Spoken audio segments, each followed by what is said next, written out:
growing availability of digital media has had a huge impact on the cultural discourse. It has revolutionized the types of content available to us and our methods of accessing this content. But how much is the act of viewing changing us?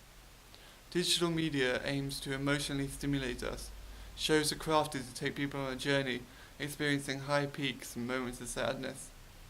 The emotional range in 1 hour's television viewing is often more intense and varied than that available from everyday life. Could this constant access to emotional stimulation be desensitizing us to the rest of our life? It's widely accepted that a drug user builds a tolerance to serotonin-releasing drugs. So are we building a tolerance to serotonin-releasing TV shows?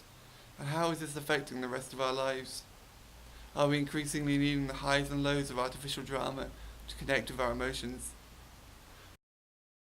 One example for a rise in tolerance is how producers have pushed the barrier of acceptability to keep provoking a strong emotional reaction from their audience.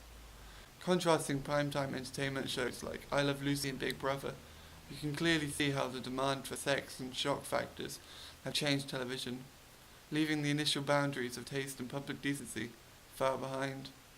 Extreme sports athletes often say that they need increasingly high level of risk to feel the same high. Do we need increasingly lewd, violent or shocking content to keep intriguing us? Surely if we are more tolerant to shocking digital media, then we are also more desensitized to emotional stimulation. If so, the effect digital media has on our lives is growing, and won't this lead to a greater gap between the simulated emotional peaks and the range of our everyday life emotion? Digital companies want to sell their products as enablers of vast explorative experiences. However, whilst the mind can follow these journeys, the body is left dormant and forgotten. It falls into a trance-like, non-elective passivity. Nobody chooses to stare at a blank wall, and most people would find the same situation, but with the TV removed, tiresome or boring. After a short amount of time, it would start to cause distress. The mind needs things to do.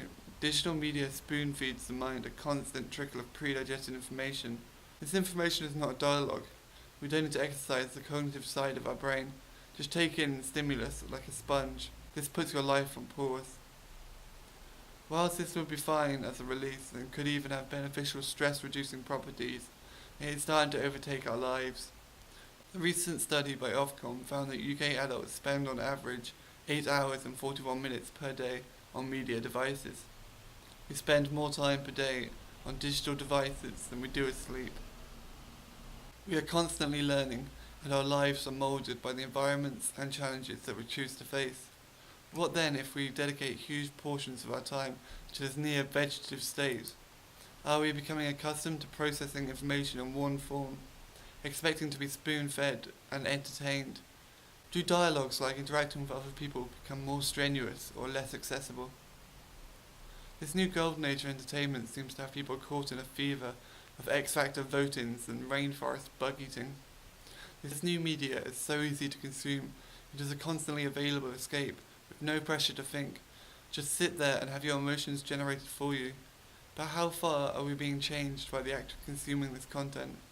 Are we becoming digitally dependent?